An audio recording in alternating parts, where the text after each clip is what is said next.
စိတ်ကူးကြည်စံများဘရင်ဖြစ်ရမယ့်ကောင်လေးကသူ့ရဲ့အသက်တစ်နှစ်ပြည့်ပွဲမှာကြီးနှံ့မှုဖြစ်တဲ့တော်ဝင်တစိမ့်တုံးကိုခြေစုံကန်ပြီးကြောက်စိမ့်ပြားလေးတစ်ခုကိုကောက်ကန်လိုက်တယ်ဆိုရင်ဘယ်လိုလုပ်မလဲအေးရောအဲ့ဒီဆုံးဖြတ်ချက်ကြောင့်သူတယောက်တောချိုအောင်ကြားကရွာလေးတစ်ရွာမှာနွားချောင်းသားဘဝနဲ့16နှစ်တောင်နေလိုက်ရတယ်လေဒီကောင်လေးကအသက်3နှစ်ကလေးကနွားစာချောင်းရတာသူမိဘတွေပေးလိုက်တဲ့ပစ္စည်းတွေကြတော့လေရွာသူကြီးကအကုန်သိမ်းထားလိုက်သေးတယ်ဆက်ဆက်ချင်းတော့သူလဲငါဘာလို့ဘရင်မလုပ်ခဲ့မိတာပါလဲဆိုပြီးနောင်တရတာပေါ့ဒါပေမဲ့နောက်မှသူတတိထားမိသွားတာကဒီရွာကတာမန်ရွာမဟုတ်ဘူးဗျရွာထဲကနွားချီကုန်နေတဲ့ကောင်ကစစ်သူကြီးရဲ့သားဝက်စာကျွေးနေတဲ့ကောင်ကဝင်ကြီးကျုပ်ရဲ့သားဖြစ်နေတာကိုငါတယောက်တည်းဘဝပြတ်နေတာမဟုတ်ပါလားဆိုပြီးသူလဲစိတ်သက်သာရသွားလေရဲ့ဒီလိုနဲ့တနေ့ကျတော့အကုန်လုံးရဲ့ဘဝတွေပြောင်းလဲမဲ့အချိန်ရောက်လာပါရောရွာသူကြီးကကောင်လေးတွေကိုခေါ်ပြီးစာအုပ်တအုပ်စီဝေပေးတယ်မင်းတို့ကြင်ကြံသူဖြစ်မဖြစ်ဒါကိုကြည့်ရမယ်မတက်ရင်ကိုယ့်အိမ်ကိုယ်သာပြန်ကြတော့တဲ့ကောင်လေးလဲသူ့ခန်းထဲရောက်ရောအဲ့ဒီဖုန်တက်နေတဲ့စာအုပ်ကိုစိတ်မဝင်စားသလိုနဲ့လှမ်းကြည့်လိုက်တယ်နောက်တစ်စက္ကန့်မှာပဲဖုံးဆိုပြီးရွှေရောင်လင်းနှန်းတွေထွက်လာပြီးသူ့ကောင်းထဲမှာရွှေရောင်တစ်ပင်ကြီးတစ်ပင်ပေါ်လာပါလေရောတကယ်တော့အဲ့ဒါကတာမန်တစ်ပင်မဟုတ်ဘူးဗျမဟာလန်းစင်တစ်ပင်နဲ့အဲ့ဒီတစ်ပင်ကနေသူ့ကိုကျင့်စဉ်တွေပညာတွေအလိုလိုသင်ပေးလိုက်တာဒါနဲ့သူလည်းချက်ချင်းပဲတရားထိုင်ပြီးကျင့်စဉ်ကိုစမ်းကျင်ကြည့်လိုက်တယ်ဟာခန္ဓာကိုယ်ရဲ့ကိုစွမ်းရည်တွေဒလဟောဝင်လာတာများစက်တိထားเสียကြီးခဏလေးတွင်းမှလည်းသူ့ကိုယ်တွင်းကစွမ်းရည်ကပဲစိလောက်ရွယ်ထိကြီးလာတယ်ဒါပေမဲ့အဲ့ဒီနောက်တော့ဆက်ပြီးစုပ်ယူလို့မရတော့ဘူးဖြစ်သွားတယ်သူလည်းနားမလဲတာနဲ့ရွာသူကြီးစီပြေးသွားပြီးမေးတာပေါ့သူကြီးရေကျွန်တော်စွမ်းရည်တွေကပဲစိလောက်ဖြစ်သွားပြီးဆက်ကျင်လို့မရတော့ဘူးလို့ပြောလိုက်ရောသူကြီးလက်ထဲကလက်ဖက်ရည်ပကံလုံးခုံးဆိုလွတ်ကျသွားတယ်သူကြီးကပြူးပြူးပြဲတဲ့နဲ့မင်းကအဲ့ဒီအဆင့်ကိုရောက်သွားပြီပေါ့လေဆိုပြီးဩပါလေရောအဲ့ဒီအချိန်မှာတခြားကောင်လေးတွေကလည်းဘာဖြစ်တာလဲဆိုပြီးဝိုင်းကြည့်နေကြတာပေါ့ရုတ်တရက်သူကြီးကအနားမှာရှိတဲ့နွားကြီးကိုခြေထောက်နဲ့ခုတ်ခနဲလန့်ကန်လိုက်တယ်နွားကြီးကနားသွားပြီးကောင်လေးစီကိုဒေါသတကြီးပြေးဝင်လာပါရော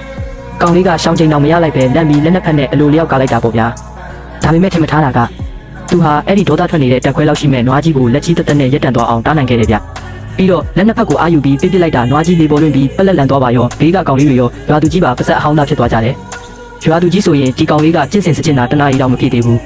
ငါကျင့်လာတာနှစ်ပေါင်းများစွာကြာလာတော့မရောက်သေးတဲ့စွမ်းရည်ကတန်ထန်းကိုဖောက်ထွင်းတဲ့အဆင့်ကိုရောက်သွားပြီဆိုပြီးသူ့ကိုယ်သူတော်မယုံနိုင်ဖြစ်နေတယ်ဒါကိုမြင်တော့အရင်ကမာနာကြီးနေတဲ့ချင်းမှုမြင့်ဆက်ကမင်းသားလေးတောင်သူ့ကိုအကိုကြီးလို့ခေါ်ပြီးပညာသင်ပေးဖို့လာတောင်းပန်ပါရော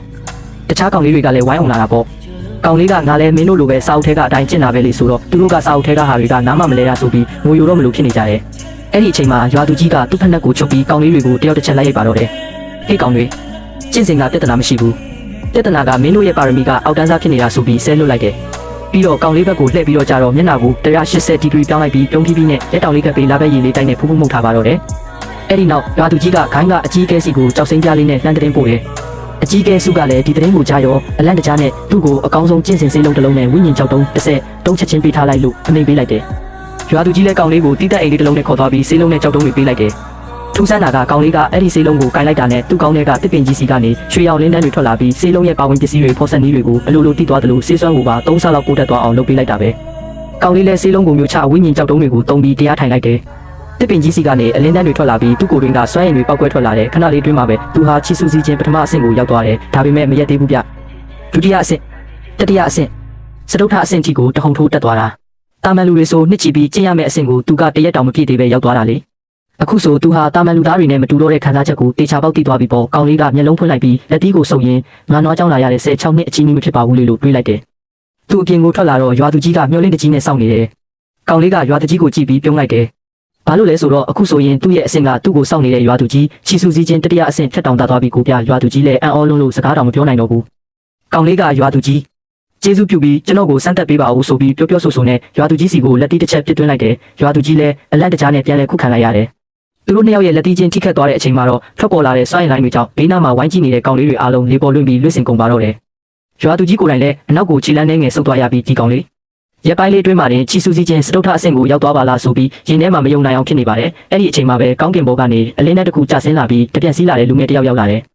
ယ်ကောင်လေးကအဲ့ဒီလူကိုမြင်ချင်းပဲမှတ်မိလိုက်တယ်လွန်ခဲ့တဲ့16နှစ်ကသူ့ရဲ့အဖေဆိုသူကိုဒူးထောက်ခိုင်းခဲ့ပြီးသူ့ကိုဒီရွာမှာနွားကြောင်းမှုပို့ပစ်ခဲ့တဲ့သူပဲဖြစ်တယ်ဒီအချိန်မှာပဲကောင်လေးရဲ့ခေါင်းထဲကတစ်ပင်ကြီးကနောက်တစ်ချိန်ထပ်ပြီးအစွမ်းပြပါတော့တယ်အရင်တုန်းကပစ္စည်းတွေစီကနေပဲအတွေ့အကြုံတွေကိုစုပ်ယူနိုင်ခဲ့ပေမဲ့ဒီတစ်ခါတော့လူစီကနေပါစုပ်ယူနိုင်သွားတယ်အဲ့ဒီလူငယ်ရဲ့နာမည်ကချူချင်းဟန်ဖြစ်ပြီးဂိုင်းရဲ့နံပါတ်1ဓာတ်တိုင်းပါရမီရှင်ဖြစ်တယ်မိတောင်ဝမှာအနှစ်30ကြာဓာတ်တိုင်းကျင့်ကြံခဲ့တဲ့သူ့ရဲ့အတွေ့အကြုံတွေကိုတစ်ပင်ကြီးကစုပ်ယူလိုက်ပြီးကောင်လေးအတွက်ဓာတ်တိုင်းပန်းပွင့်အဖြစ်ပြောင်းလဲပေးလိုက်တယ်ဒီပန်းပွင့်ရဲ့အာနိသင်ကြောင့်ကောင်လေးဟာဓာတ်တိုင်းလေးလာတဲ့နေရာမှာသူများထက်နှစ်ဆပိုမြန်သွားမဲ့အပြင်ဘယ်ဓာတ်တိုင်းကိုပဲတုံမိတောက်စွမ်းရင်တွေပါဝင်သွားမှာဖြစ်တယ်ရွာသူကြီးကရောက်လာတဲ့ချူချင်းဟန်ကိုရိုးရိုးသေးသေးအယိုသေးပေးလိုက်တယ်ချူချင်းဟန်ကတော့ကောင်လေးကိုဆူဆူရဲရဲကြည့်ပြီးချီဆူစီချင်းစတုထအဆင့်မွေးရပါဓာပါရမီဆိုပြီးအံ့ဩစွာရေရွတ်လိုက်တယ်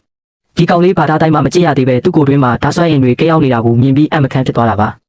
ါချ ချူချင်းဟန်ကကောင်လေးကိုအခုကစပြီးခိုင်းရဲ့အပြင်စီးတစ်ပဲဖြစ်သွားပြီဖြစ်ကြောင်းနဲ့သူ့ကိုစီနီယာအကိုချူလို့ခေါ်ဖို့ပြောလိုက်တယ်ပြီးတော့မထွက်ခွာခင်ကောင်လေးရဲ့ပါရမီနဲ့ကိုက်ညီမဲ့ဓာတ်တိုင်းတစ်ခုကိုရွေးချယ်ခိုင်းဖို့အတွက်ကြောက်စိမ်းပြား3ခုကိုထုတ်ပေးလိုက်တယ်ဒီ3ခုထဲမှာဘယ်ဟာကအဆင့်မြင့်ဆုံးလဲ3ခုလုံးကအခြေခံအဆင့်တွေကြီးပဲအနှိမ့်အမြင့်မရှိဘူးဒါဆိုဘယ်ဟာကအစွမ်းထက်ဆုံးလဲချူချင်းဟန်မိုးကြိုးမိတောက်ဓာတ်တိုင်းကအစွမ်းထက်ဆုံးပဲဒါပေမဲ့လေးလာရတာအခက်ခဲဆုံးပဲဒီလိုလဲကြားရောကောင်လေးကနှက်ခမ်းတစ်ဖက်တွုံယုံလေးပြုံးလိုက်ပြီးဒါဆိုလဲအဲ့ဒီဟာကိုပဲယူမဲ့ပြဆိုပြီးအခက်ဆုံးဆိုတဲ့မိုးကြိုးမိတောက်ဓာတ်တိုင်းကိုပဲရေးရဲဝုန်းဝုန်းရွေးချယ်လိုက်ပါတော့တယ်